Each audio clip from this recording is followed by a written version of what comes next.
What's up, everyone? So today we're going to be doing something a little bit different and a little bit I've been waiting for quite some time. Today we're going to be taking and putting a brand new MSD 6AL box in my 1995 F-150 with a 351 Windsor to try and give it a little bit more power. After about 3,000 RPM it starts to die out, so I want to give it a little bit more power bump. So today we're going to be doing that. So what you're going to need for this is you're going to need, like I said, the MSD 6AL.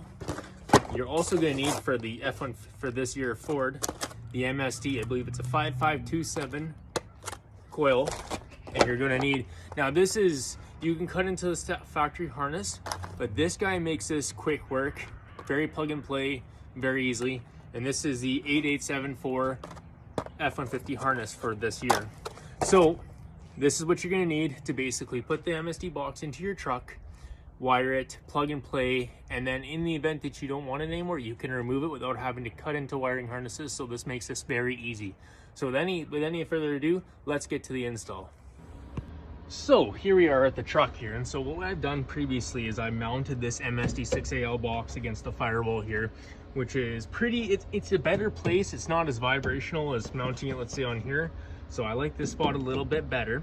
Now this obviously gives you quick access to your battery and stuff like that, and for all your wires. So let's just get started, and let's just go from step to step to step and get this all completed. And I'm going to show you from start to finish how to install this MSD box and all this stuff into this truck. So let's get started here. So basically what I'm going to do first is I'm going to take, we have identified that these are our power leads off of this. Those will go to your battery or to your battery cable areas as such.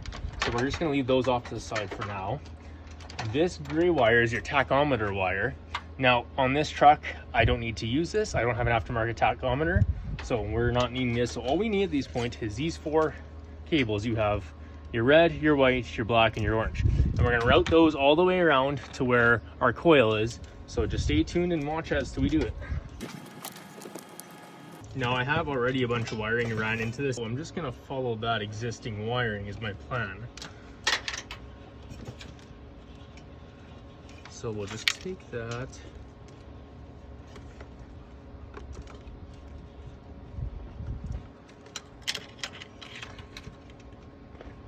So now what I'll do is I'm going to clean this all up, zip tie it all up nice and clean, and then we'll connect it into the coil, and I'll show you guys that procedure of connecting the coil in, the new coil, the adapter kit, and then we'll tie the positive and the negative onto the battery, and then we got to retime the engine and stuff like that. That's what we're going to do.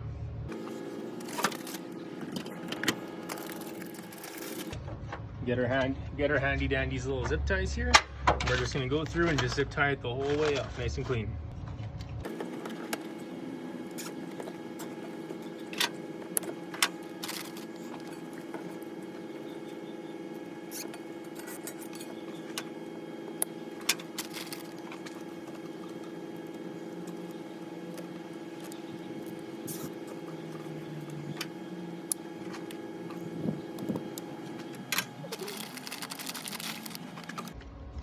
And all I'm doing is I'm just routing it. I used to have my AC lines up here, but I got eliminated the AC out of this truck. So I'm just routing it up where my AC lines originally were. Just because the stock brackets are already there, might as well use them instead of having to mount new stuff or mess with it. So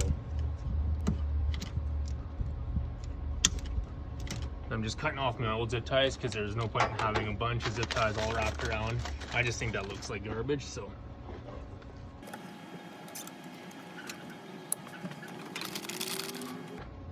Now I do plan on in the future here taking some black electrical tape and electrical taping this whole entire harness to kind of keep it nice and clean, but for now this is just how it's going to be, just to make it work for the time being. So now I'll shift you guys right to there. So what we're going to do is we're just going to go plug and play as you see it. We're going to put it in. So this guy, like I said, we have four wires here, 4 different colors. On this harness, we have the same 4 different colors.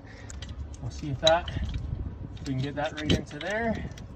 It looks like it's going to be a little tight, but we should be able to get her. So let's just release our pin here from our factory coil, and that's going to tie right in. It's literally just plug and play the whole way. So that will tie in right into this terminal here, just like that. And then this guy should tie right in. Ooh, we're gonna be a little tight on that. Okay. Let's see if we can't get a little bit more out of her. And that's gonna tie right into our factory coil. It's literally just plug and play the whole way. Just like that. We'll just keep on going until hopefully everything works. Now, what we're gonna do, since we're in here already, we're gonna take this coil off and we're gonna replace this coil with our new coil that we've brought in. But we'll take that off. There we go. Now, to do this, I believe you need 5.5. Okay, so that's what you need, is a 5.5 millimeter for that area. So what we're gonna do is we're just gonna replace that coil right away with our brand new MST Street Fire coil. It's the exact same as that one, but that one's been in this truck for a long time now, and I bought it already used. So I figured while we're in here doing all this work, we're gonna replace that too and get it all brand new. And I'm actually really excited to see this because I have seen this previously, and it looks like it works really well, and I want to show you guys after the fact. Once I have this all installed and running, I plan on taking you guys on a drive along and just showing you guys the power difference, because my problem right now is, and what this is supposed to fix, is about 3,000 RPM on this truck, I start to lose power basically. I start to burn out, and I believe it's because the coil cannot recharge fast enough on this at that RPM and higher to produce a good constant spark. Correct me if I'm wrong, but that's what I understand. So doing this basically supercharges this coil and therefore should give you power all the way through. So with that, that's our old coil. We'll shove our new one in there, just like that. Put our screws back in, and then what we'll do is we'll connect our leads on our MSD box here to the power, and then we should be able to time check this thing. So now we'll just plug that into the new coil. Put our new thing, everything in there. Perfect. Now we get to connect our MSD box to the battery. So I'll shift you guys over for that. So there's our box right there. So what we're gonna do, we're just gonna connect this right into the battery. So set our tack wire, our gray wire, we don't need on this installation. So that one we're just gonna cap off basically, zip tie, make it look nice, but leave it in the same spot.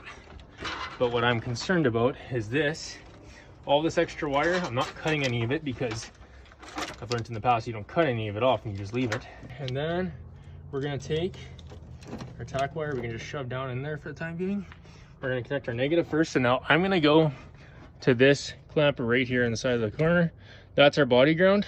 I'm gonna go to that instead of the battery because I have a few leads of the battery already and I don't wanna keep filling the battery up. So what you're gonna need for this is you're gonna need 11 millimeter. And you're just gonna pop the battery clamp off there. And I'm just gonna wire this guy right up and just behind everything, kind of make it clean, as clean as I possibly can.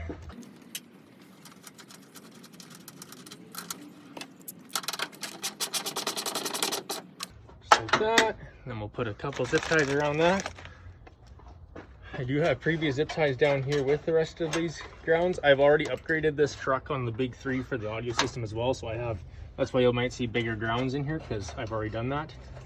I like to have all my wires as upsized as possible so they don't run into issues. Now we just have to get this zip tie. Now they do include zip ties with the MST kit, but myself personally, I like using these zip ties. They work good. They never steer me wrong, so that's what I'm gonna use. We're just gonna go where it makes sense. There we go. Cut that. Trim it, make it look nice. So now we're gonna take this guy and we're gonna run him up, and then we're gonna hook him right to the side of the starter solenoid. So you'll need a 14 millimeter for that, and just get your main bolt off, nut off here.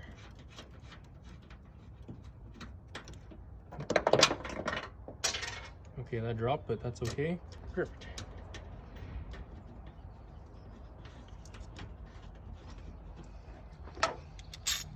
So let's tighten that onto there. And like I said, the rest of this stuff, for the time being, I'm not gonna worry about it, but on a later date, I'm gonna clean all this up, make it look a little better than this, because this is already gonna drive me nuts. So we should have positive, negative, and all of our other wires in there. So theoretically, the install of this guy should be in. Now, we're gonna try, we gotta do timing on this. So the timing on these guys, your distributor is in behind here, but your bolt for your distributor, sorry, is right there. So we're gonna try and time this. And I like to run about 10 degrees advanced timing on these trucks.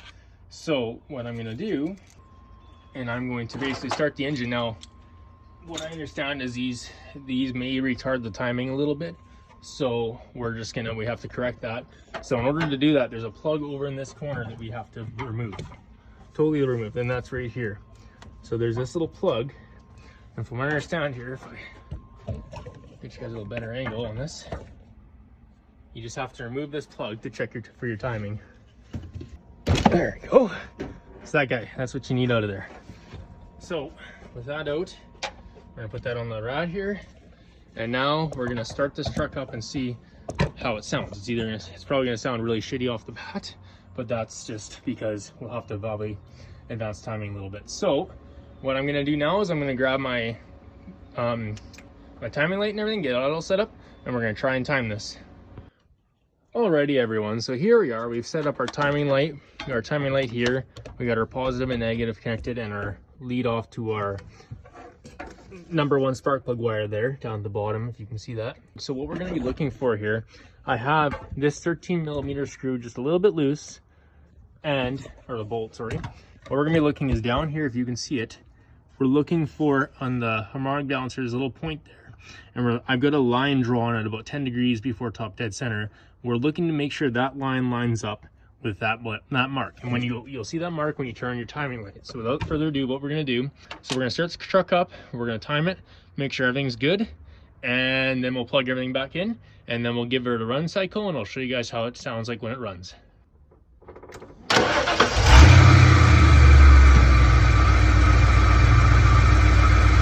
So this is running a little, seems to be running a little bit better. So what we're looking for, if you look down there, if you can see it, I'm not sure you can see it or not, I'm gonna try my best. But right on the harmonic balancer there, we're gonna be looking for the line. You can just see in the picture here, or video, it's just down in that where the light's going off there. And the line is actually right on spot right now, so that's perfect. That's where we need it, you guys. But unfortunately, I can't see it very well. I can't show on the camera very well. There you go. You can kind of see it in there a little bit if I poke, trying to get the best option. But anyways, we have it timed correctly now. So now with it timed correctly, what I'm going to do is I'm going to start putting everything back together, buttoning everything up. So I'm going to put a little piece there in the corner, take my timing light off of it, tighten down the bolt because we know we're at 10 degrees. And then I'm just gonna basically, I'll give you guys a quick run cycle in the in-cab and show you guys what it sounds like, what it seems to run like, and we'll go from there. So I will put everything back together. Alrighty everyone, we're back at it with this, and we got everything buttoned together here. So basically we got the plug back in on that corner there. We have our new coil in, our kit, our plug and play kit's in. We have our box in. I have hit the rev limiter to this to 5,000 RPM, which there's two dials in here. One on the left, one on the right. The one on the left is for every thousandths of RPM, and the one on the right is for every hundredths of RPM. So if you have, let's say, 5,500, you'll turn the dials on both of it to 5 and 5.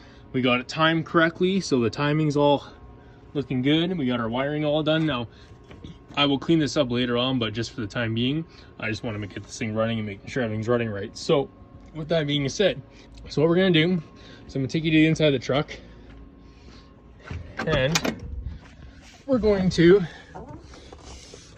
see what it runs like.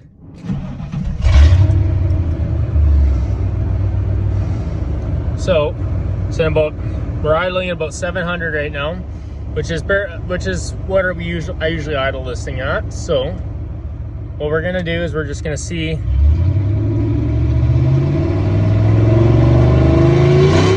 So what I'm gonna do is, probably not tonight, it's getting pretty late, but tomorrow I think I'm gonna take this thing for a run. I'll put you guys as a point of view and just show you guys how it's running with this and see if it's running any better, any worse, if I get any more power. I am running 87 octane in this truck, so, but this is where we're at this point. So far, like I said, the MSD kit,